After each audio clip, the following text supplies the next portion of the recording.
3 September শানুর জন্মদিন হয়ে গিয়েছিল, কিন্তু পার্টিটা পরে করা হবে এরকমটাই কথা ছিল। তো আজকে ছিল 12ই অক্টোবর, প্রায় 1 মাস, মানে একদিন কম। তো 1 মাস পরে ওর বার্থডে পার্টিটা হচ্ছে।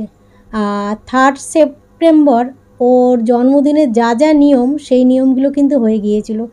যেমন আশীর্বাদ করা, পায়েস খাওয়ানো, জোকার দিয়ে ধান দুব্বো মাথায় দিয়ে যে আশীর্বাদ করা, সেগুলো কিন্তু হয়ে গিয়েছিল। তো জন্মদিন পার্টিটা পরে হবে। একটু অসুবিধা ছিল, অসুবিধা বলতে একটু ফ্যামিলিগত প্রবলেম ছিল, একজন অসুস্থ ছিল, সেই জন্যই জন্মদিনের যে পার্টিটা সেইটা পরে করা হবে। তো এটা হয়ে গেল এই 12 তারিখে, 12ই অক্টোবর জন্মদিন পার্টিটা হয়ে গেল, মানে কালকে হয়ে গেল, আর আজকে আমি ভয়েস দিচ্ছি। তো যাই হোক, তোমরা পেয়ে গিয়েছিল ওকে, যেই দিনকে আশীর্বাদ করা হলো 3 সেপ্টেম্বরের যে জন্মদিনে আশীর্বাদ করা হলো, সেইটাই একটা শর্ট ভিডিওর ওর মধ্যে তোমরা পেয়ে গিয়েছিলে, আমি শেয়ার করে দিয়েছি। আর আমি তাও মনে পড়ছে না সত্যি সত্যি শেয়ার করেছি কি না, তবু আমি ইউটিউবের শর্ট ভিডিওগুলো দেখব, যদি শেয়ার না করেও থাকে আমি শেয়ার করে দেবো আশীর্বাদের ভিডিওটা। আর যদি করে থাকে তো তাহলে আর শেয়ার করবো না। তবে এই যে আজকে জন্মদিন পার্টি, তো ভীষণ আনন্দ ছিল। আর জন্মদিনের থিম ছিল রেড অ্যান্ড গোল্ডেন, আর গোল্ডেন যদি না থাকে তাহলে ইয়েলো। তো এই হিসেবে কেকটা পর্যন্ত দেখো লাল রঙের এসেছে, আর বেলুনগুলো কিন্তু ইয়েলো আর রেড বেলুনই ঝোলানো হয়েছে। আর যে যতটা পেরেছে লাল ড্রেস পরেই এসেছে। তো যে পারেনি কিন্তু যতটা সম্ভব লাল আর গোল্ডেন ড্রেস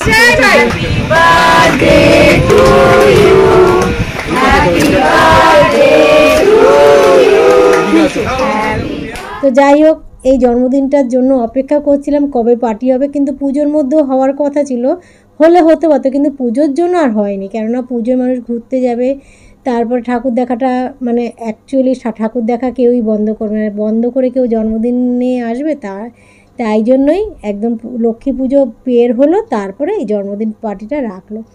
তো এইখানে পাড়ার লোকজনরা এসেছে, আর এদের তো তোমরা চিনে গিয়েছে এই ম্যাডামরা। তো আমাকে যখনই আমি ব্লগ করি, এখন তো বেশি ব্লগ করি না, এই যে আমার নাতি, তো এই যে আমার বড় জায়ের নাতি, মানে আমাদেরও নাতি, আমার জায়ের নাতি মানে আমাদেরও নাতি।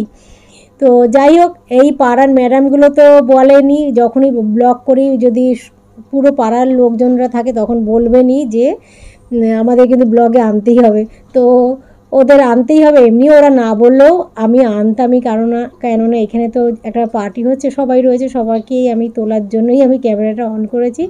আর এখন যেহেতু ডেলি ব্লগ করি না, এই মাঝে মাঝে এই ছোটোখাটো যে কিছু অনুষ্ঠান বা কোথাও কেনাকাটা করতে যায় সেগুলো শেয়ার করি। আর দেখো শানুর আর ভালো লাগছে না, এত ফটো তোলা হচ্ছে, ওরা অস্বস্তি লাগছে, লোকজন দেখে অস্বস্তি হচ্ছে। তো যাই হোক, কেক কাটা তো হয়েই গিয়েছে। আর এখানে বেশি ভিডিও করিনি, তবে একটু যারা ফটো তুলেছে তাদের, যারা ফটো তুলছে সেই সময়ই আমি একটুখানি ভিডিও ক্যামেরা করেছি। তো যাই হোক, মজাই হয়েছে। আর সব ফ্যামিলি আর পাড়ার লোক সব এক জায়গায়, তাহলে কতটা আনন্দ হয় বলো তো। আর এইখানে ছেলে বৌদির সাথে ফটো তুলছে, ছেলে তো ফটো তুলতেই চাইছে না, আমি জোর করে করে পাঠাচ্ছি যে একটু ফটো তোল। তো এইগুলো স্মৃতি হয়ে থাকা, তো জোর জার করে ফটো তুলতে পাঠানো। তাও ছেলে ইয়েলো ড্রেসই পরেছে, লাল একটা শার্ট ছিল, আমি বলেছিলাম ও তো লাল পরবে না। তো দেখো স্টিল হয়ে দাঁড়িয়ে রয়েছে, মেয়েদের মধ্যে ও একদম অপরিচিত। আর এখানে রয়েছে নাতি, রয়েছে বউ, রয়েছে ছেলে, রয়েছে জায়ের মেয়ে রয়েছে, আর নাতি, আমাদের যে নাতি তার জেঠিমার মেয়েরা, মানে ওর দিদিরা রয়েছে। তো এইটুকু আমি পরিচয় করাতে পারলাম, কেননা এই যে আমি কথা বলছি, কথা বলতে বলতে মানুষগুলো একটু একটু করে ক্লিপ করে, তো মানুষগুলো চলে যাচ্ছে, ওই জন্য তোমাদের বোঝাতে পারছি না। আর এইটা আমাদের সেজোজা, এই যে মেজোজা আমি, আর এইটা সেজোজা আমাদের নিজেদের আর কি। আর ওই তো জায়ের মেয়ে। আর এটা ওই যে কালো শাড়ি পরা আমার জায়ের বোনের মেয়ে। তো এই হচ্ছে আমাদের ফ্যামিলির লোকজন দেখালাম, আর এরা হচ্ছে সব পাড়ার লোক। আর এইখানে ওই যে দেখো যে টাটা করছে, ওর মা কিন্তু ক্যামেরাটা এখন করছে, যেহেতু আমি দাঁড়িয়ে রয়েছি ফটোর ওখানে দাঁড়িয়ে রয়েছি, তাই জন্য ওর মা একটু ক্যামেরা করছে। তো চলো দেখো এখানে নায়িকা আইছে, তোমার একটু দেখি। হ্যাঁ, তো খুব মজা হলো। আর এরকম মাঝে মাঝে একটু মজা হলে ভালোই লাগে। তো কোনো উপলক্ষ ছাড়া তো আর মজা করা যায় না। তো সাজুগুজু তো আছে, তারপরে একসাথে দাঁড়িয়ে আড্ডা দেওয়া, গল্প করা, এর মজাই আলাদা। এই যে আমার সেজোজা আমি আর আমার ছেলে এইবার একটু ফটো তুলছি। তো এইগুলো কি বলো তো, ধরে রাখা, এই ধরে রাখলে ভালো লাগে। তো যাই হোক, তোমাদের কাছে এই ভিডিওটাই শেয়ার করছি। আর এরপরে আরেকটা আছে, ভীষণ ভালো লেগেছিলো।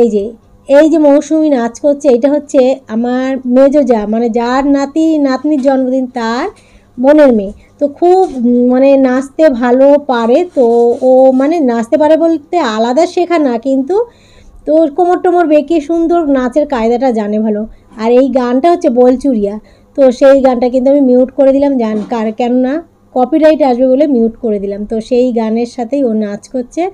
আর এটা হচ্ছে আমার মেজো জায়ের বাচ্চাটা, মেজো জায়ের বৌদির নাতি, তো দাদার নাতি আর কি, মেজো জায়ের দাদার নাতি। এই যে দাদার মেয়ে, এই যে শাড়ি পরা। তো যাই হোক, সবাইকে পারলাম না দেখাতে, অনেক লোক আছে, আরও অনেক লোক আছে, মানে ফ্যামিলিরই, এই ফ্যামিলি ওই ফ্যামিলি মিলিয়ে অনেক লোকই আছে, সবাইকে তো আর সম্ভব না। তো যাই হোক, তোমাদের যতটা পারলাম আমি দেখালাম। সবাইকে দেখানো সম্ভব হতো যদি এক জায়গায় সবাই থাকতো, কিন্তু সবাই তো আর এক জায়গায় হচ্ছে না, কেউ এই জায়গা কেউ ওই জায়গা, এরকম করে বেচে মানে গ্রুপে করে সব আড্ডা দিচ্ছে, গল্প করছে, হাসি মজা করছে। তো যাই হোক, এই যেখানে যেটুক পারলাম আমি ক্যামেরা করলাম। আর সব জায়গায় তো ক্যামেরা অনও করিনি, তো সব জায়গায় ক্যামেরা অন করলে নিজের মজাটাই ভেস্তে যাবে। তো যেটুক ভালো লাগলো সেটুক আমি এই ক্যামেরায় বন্দি করলাম। তো এই যে আমার ওই নাতি, ওটা নাতি বলতে আমার মেজো জায়ের দাদার নাতি আর কি। ও যে এত মানে চঞ্চল, আর জানো তো এই বাচ্চাটার মতন আমার ছেলে ছিল ছোটোবেলাটায়, ঠিক এরকমই গোলগাল ছিল আর এরকম ছিল। ওকে দেখলে আমার ছেলের ছোটোবেলার কথা মনে পড়ে যায়। তো সবাই সেটাও বলছে। তো যাই হোক বন্ধুরা, সমস্ত দিক বজায় রেখে এবার চলে এসেছি খেতে। তো বরকে আমি বলেছিলাম বেরোনোর আগে, ঘর থেকে যখন বেরোই তখন বলেছি এক জায়গায় কিন্তু তিনজনে খেতে বসবো, মানে ছেলে আমি বর। কিন্তু বর বসেছিল ওই দিকে, তো ডাক দিয়ে এখানে নিয়ে এসেছি, ছেলেও তো এখানেই বসেছে। আর সেজে আমরা এই চারজন মিলে এক জায়গায় খেতে বসেছি। তারপর ওইটা মেজদি বাপের বাড়ির লোকরা পিছনের বেঞ্চটা বসেছে, আর আমরা এইখানে বসেছি, আর ওদিকে বেঞ্চে অন্য গ্রুপ বসেছে। তো চলো কি আজকের মেনু হয়েছিল সেটা তোমাদের সাথে শেয়ার করি। প্রথমে তো স্যালাড দিল, তারপরে ফিশ ফিঙ্গার দিল, তারপরে রায়তা দিয়েছিল, আর মেন মেনুতে ছিল চিকেন বিরিয়ানি আর চিকেন চাপ দিয়ে গিয়েছিল। তো খাওয়া দাওয়া ভীষণ ভালো হয়েছিল। তো আর সবশেষে দিয়ে গিয়েছিল চাটনি, পাঁপড়, সন্দেশ, আইসক্রিম, হাজমোলার প্যাকেট। তো এই ছিল আজকে শানুর জন্মদিনের মেনুগুলো। তো চলো বন্ধুরা, এই খেতে খেতে আজকের এই জন্মদিন ব্লগটা শেষ করি। তো চলো আজকের মতন টাটা, আগামী দিন নতুন ব্লগের সাথে দেখা হচ্ছে আবার।